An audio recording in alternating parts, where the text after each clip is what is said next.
Hola a todos, soy Mónica Hacha, dietista, nutricionista y tecnóloga de los alimentos. Hoy me voy a poner en un caso que, bueno, lo he tenido varias veces ya en consulta y que tengo muchísimas consultas en relación también a esta patología. Y vamos a ver, me han dado un diagnóstico que es intestino irritable o colon irritable.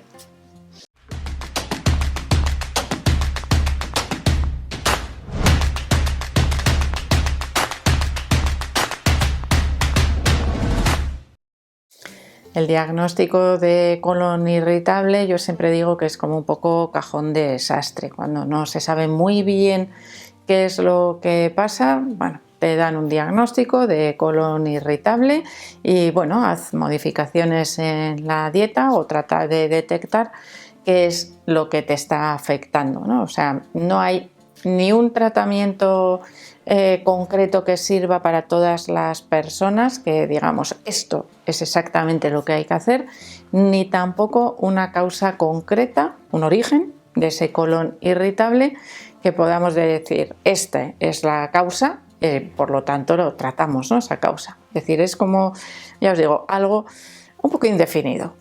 Definido en origen y en tratamiento. Sin embargo, las consecuencias, ¿no? O de tener un síndrome de intestino irritable, un colon irritable, serían pues dolor abdominal, flatulencias, malestar en general, cuadros de diarrea o de estreñimiento. Unas personas tienen uno tras otro y otras alternan periodos de estreñimiento y otros periodos de diarrea. La causa que suele justificar generalmente el diagnóstico de colon irritable suele ser el estrés. Es decir, como estás muy nervioso y tienes mucho estrés, te afecta al colon, porque evidentemente hay una conexión entre lo que pasa en nuestro sistema digestivo, en nuestro intestino, en este caso el intestino grueso, y lo que ocurre en nuestro sistema nervioso, es decir, ese segundo cerebro, ¿no?, que tenemos en nuestro intestino. Es decir, esto ya nos está dando alguna pista de lo que puede estar fallando a nivel del colon para ese malestar, ¿no?, también que a veces tenemos cuando nos diagnostican colon irritable. Igual algo tiene que ver con la microbiota intestinal. Bueno, pues una de las causas de ese colon irritable podría ser una disbiosis o incluso un sobrecrecimiento bacteriano, es decir, que haya crecimiento de microorganismos de la microbiota fuera del intestino grueso, en el intestino delgado. Esto es lo que se conoce como SIBO y es tan fácil de detectar como realizar una prueba de hidrógeno expirado concreta para la detección del SIBO. Y por lo tanto tendríamos algo que tratar para mejorar esos síntomas del colon irritable. Otras de las posibles causas del colon irritable podría ser una alteración de la motilidad intestinal, es decir, que las contracciones que tienen lugar en nuestro intestino sean más rápidas o más lentas, que se altere de alguna forma ese ritmo o ese tránsito intestinal. En este caso nos podría ayudar también una mejora en el aporte de fibra dietética, tanto de fibra soluble como de fibra insoluble, que nos ayuden a mejorar ese tránsito intestinal. Y pensaréis, no, más fibra, si tengo diarrea me va a venir fatal. En ese caso, igual necesitamos fibra soluble que absorbe o retiene parte de ese líquido que forma parte de las heces para que no sean pues tan blandas. De esa manera vamos a tratar de mejorar esa sintomatología, sobre todo que se produce a nivel intestinal. Mejoramos el tránsito intestinal con un aporte elevado de fibra dietética, que ya os digo que es algo que a veces pensamos al contrario. No, como me sienta mal y me duele el intestino grueso y tengo malestar, flatulencias, reduzco la cantidad de fibra y obtengo el resultado contrario. más molestias, más síntomas y me encuentro peor. ¿Por qué? Porque otra vez volvemos a la microbiota. Esa fibra es el alimento preferido de la microbiota intestinal y por lo tanto, si la microbiota está contenta y está en un buen estado, gracias a que le aportamos el alimento necesario, vamos a decir que la mejoría en el cuadro, en el síndrome de intestino irritable o en el colon irritable va a ser bastante notoria. Vamos a notar bastante mejoría. Así que ya hemos visto dos factores independientes que podrían estar relacionados también con el crecimiento microbiano. Uno por sobrecrecimiento, donde no debe, es decir, algo está alterando, ¿no?, esa microbiota intestinal. Y el otro asociado a esa motilidad intestinal y a esa reabsorción de nutrientes, incluida también el agua, que si hay poca microbiota se reabsorbe menos. Si mejoramos el aporte de fibra, conseguimos que el tránsito intestinal también mejore. Las personas que tienen colon irritable suelen contar que tienen alteraciones en la digestión de algunos alimentos, es decir, como si tuviesen una intolerancia, que sería una intolerancia o un cuadro de mala absorción, mejor dicho, de algunos alimentos. Y suelen referir casi siempre intolerancia a la lactosa o a la fructosa o al sorbitol. Son azúcares que se absorben a través del intestino y en los que influye también una permeabilidad intestinal debido a un sobrecrecimiento bacteriano. Estamos otra vez en las mismas. Volvemos a la microbiota intestinal. Entonces, ¿qué hacemos ante un cuadro o ante un diagnóstico de colon irritable? Generalmente, si el médico digestivo nos ha hecho una colonoscopia, nos habrá dicho que hay inflamación a nivel del colon, nos habrá pautado algún medicamento que reduzca esa inflamación y generalmente que mejore la motilidad.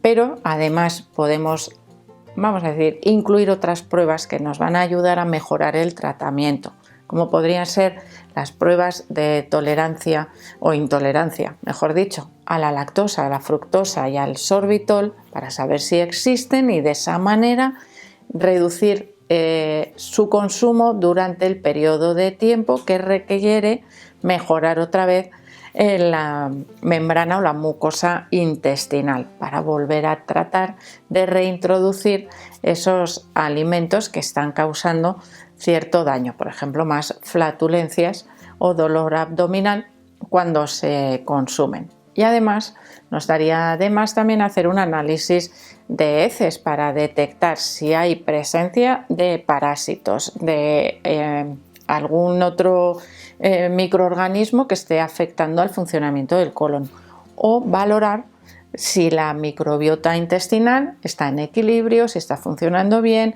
si hay mala digestión de algunos alimentos. Todo eso se puede conocer perfectamente también con un análisis de microbiota en heces, o un análisis más completo, como os digo, que incluya parásitos, por ejemplo, en heces, que podrían estar afectando también a esa absorción de nutrientes y a ese funcionamiento a nivel del colon. Cuando se tiene colon irritable, se suele recomendar evitar el consumo de aquellos alimentos que puedan resultar flatulentos, es decir, que generen mayor cantidad de gases en nuestro intestino, porque nos van a resultar más molestos. En primer lugar, fuera bebidas carbonatadas, por supuesto, que están aportando una mayor cantidad de gas al cuerpo, y se suelen reducir o tratar de evitar los alimentos considerados flatulentos, como legumbres o crucíferas. Pero no es tanto evitar, sino cambiar la forma de cocinarlos, de consumirlos, para evitar o reducir esa producción de gases. Por ejemplo, las legumbres son muy ricas en fibra soluble y en fibra insoluble. Lo que puede alterar o provocar mayor cantidad de gases suele ser la fibra insoluble, el pellejo, la piel de las legumbres. ¿Cómo la evitamos sin dejar de consumir legumbres? pasándolas por un pasapurés que retira el exceso de fibra y en lugar de consumir las legumbres enteras, pues las consumimos en puré. Poco a poco podremos ir aumentando la tolerancia a esos alimentos, pero de esa manera no tenemos que evitarlo. Lo mismo ocurre con las verduras, con las crucíferas. Si las hacemos hervidas, nos van a generar gases seguro. Si las hacemos al horno o salteadas, es decir, menos cocinadas, la producción de gases cuando se consumen disminuye muchísimo. Si además incluimos especias como el comino, que es carminativa, nos ayuda a eliminar fácilmente los gases, o la pimienta negra, mejoramos también esa producción, o evitamos, mejor dicho, esos gases intestinales y por lo tanto reducimos los síntomas.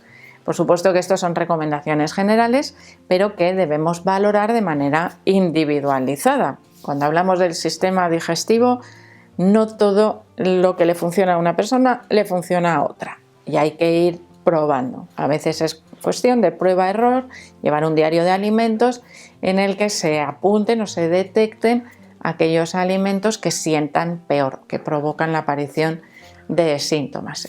Y se suele recomendar también la gestión del estrés, ¿no? El mindful eating, mindfulness o la manera que a nosotros nos resulte más eficaz. Podría ser incluso pues, realizar yoga, que ahí juntamos ejercicio físico y relajación. Así que cada uno tendrá que ir buscando el método que le resulta más eficaz.